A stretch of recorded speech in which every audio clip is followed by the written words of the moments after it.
Welcome back to More Sip the Tally. I'm your host, Coach Evans, and today on More Sip the Tally, we're going to continue our review, or our predictions of the NFL divisions. We're going to finish the NFC off with the NFC West, then we're going to do the AFC West, and then we'll finish the whole countdown off tomorrow with the 3 remaining AFC squads. And tomorrow is kickoff day, so make sure you locked in, here for all of your all 22 needs, especially with the 31 other teams excluding the Ravens. So let's get to the NFC West and my predictions for the NFC West. At number 4, the Arizona Cardinals. We knew Arizona was going to be down based off of what happened to Kyler Murray at the end of the year. He's not fully healthy. All the coaches are new. I don't really have a lot of confidence in this new coach. They had a small fire sale right there when the preseason was over with. Isaiah Simmons out of there, some other guys out of there. They got Josh Dobbs from Cleveland, who was probably losing the backup quarterback role to DTR. But now it looks like Josh Dobbs is going to be their starter until Kyler Murray can come back. Defensively, I think all they really got is Budda Baker. Budda Baker plays with heart, plays with passion, is a dog. I don't think he's enough, though. I don't think Budda Baker is enough to get the job done. And in the NFC West, it's some good teams out there. You look at San Francisco, you look at the Rams, you look at Seattle. Arizona's the number 4 in this division, and they just don't have the firepower to stack up with the top teams in the division. It's just, they're in a rebuild.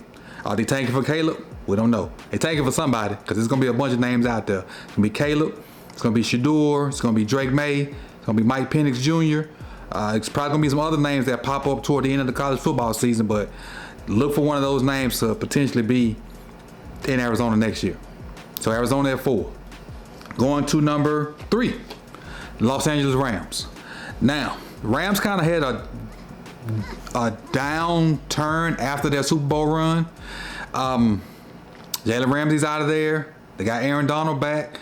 Lost one of the edge guys. Bobby Wagner went back to Seattle, which we'll talk about in a minute. It's not the same Rams team. Now, granted, they had a boatload of young guys to play last year. That should pay dividends for them. And with that many young guys getting an opportunity to get meaningful snaps, you'll see a improvement in the team. How drastic that improvement is, I don't think it's going to be enough to jump into the top 2 in this division. So I got the Rams coming in at 3. Offensively, Cam Akers back, quarterback's back. Cooper Kupp is having hamstring issues. We don't really know what's going on with that. He went to go see a specialist, if I'm not mistaken, in Minnesota. So that could be a lingering thing. So you got to look at Van Jefferson. You got to look at Tutu Atwell to kind of pick up the load. Again, it's just not enough firepower to last with those top 2 teams in the NFC West. I just think Seattle and San Francisco got so much offensive firepower that, and the Rams, again, just like the Cardinals, they're not bringing they're bringing more to the fight than Arizona, but just not enough to keep up with San Francisco and Seattle. So coming in at number 3, I got the Los Angeles Rams. All right, let's go to number 2. Seattle Seahawks. The Seahawks have a boatload of young talent. Cornerback, they got Tyreek Woolen. They drafted Kobe Bryant. They moving Kobe to like a nickel safety type role. They drafted another corner, so now you got 2 good corners. Your safeties, you got Jamal Adams, you got Quandre Diggs. Adams is not ready yet, but still, Adams is a baller. So their secondary is looking good. Offensively, Jack Smith and Jigba, who I think he's having surgery on a finger or something like that. I don't know if he's going to play the first week. But then you still got DK. You got Tyler Lockett and Geno. Geno's been a surprise. You got your running back, too. Your running back's pretty good. You got your 2 bookend tackles that were rookies last year. They're going to be better. Seattle can push San Francisco. I'm going to put it like this. Seattle can really push San Francisco for that top spot. I just don't think they're going to get it. But they got the pieces. If they play a flawless game, they can push San Francisco for that top spot. Because they got one thing that San Francisco don't. And it's probably going to hurt some feelings, a quarterback, a legit quarterback. I ain't sold on Purdy yet.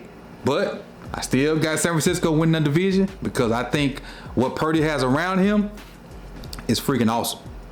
Debo, Christian McCaffrey, Ayuk, Kittle, the weapons around Purdy and how they run their thing and how Shanahan teaches it. Now Purdy executes the crap out of it. No shade to Purdy right here, but the ingredients for his meal, superb, top of the line ingredients, filet mignon type stuff.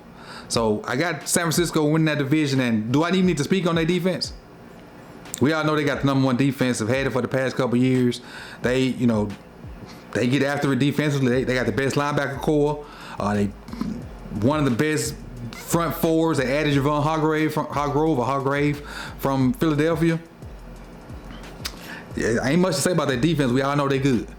So just to recap the NFC West, I got number 4 Arizona Cardinals, number 3 the Los Angeles Rams, number 2 Seattle Seahawks, and number 1 the San Francisco 49ers. All right, now let's talk a little bit about the AFC West.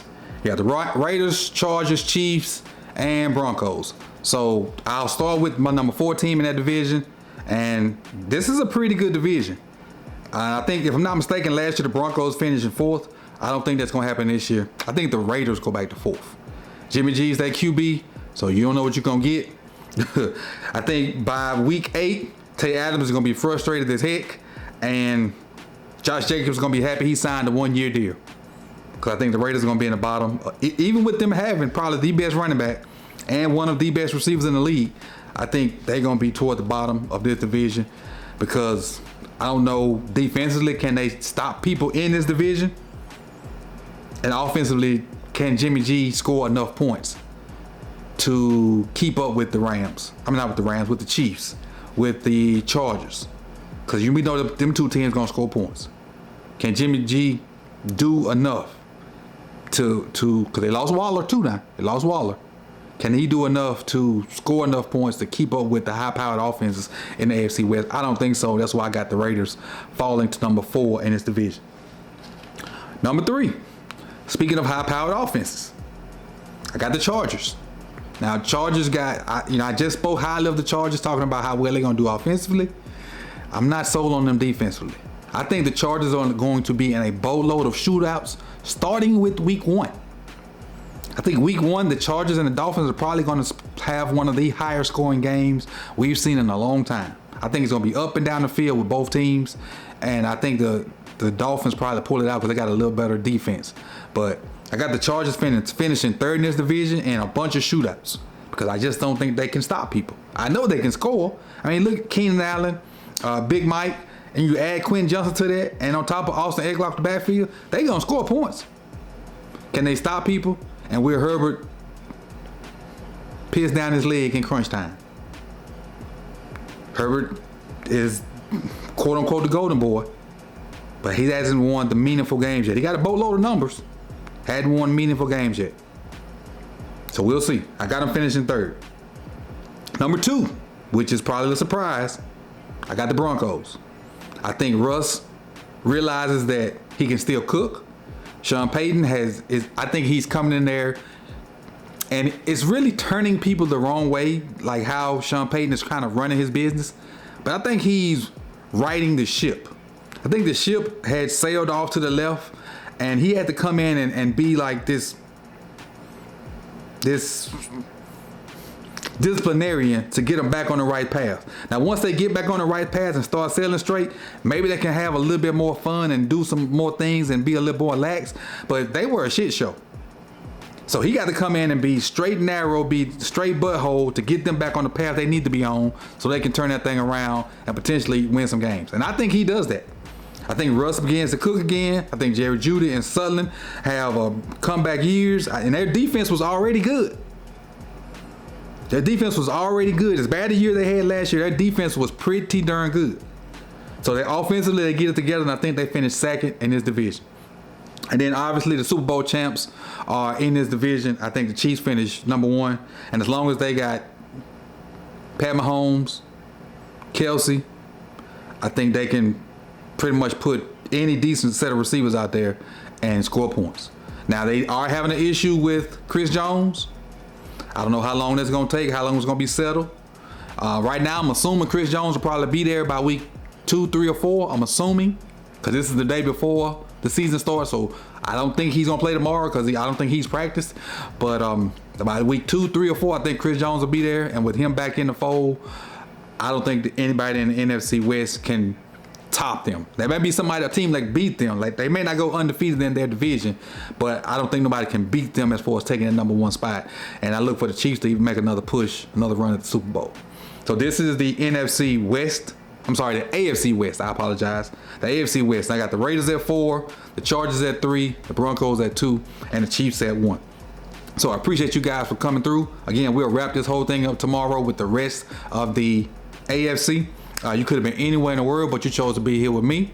Like, comment, subscribe, share, and this is Coach Evans with More Sip to Tally, and I'll see you next time. Peace.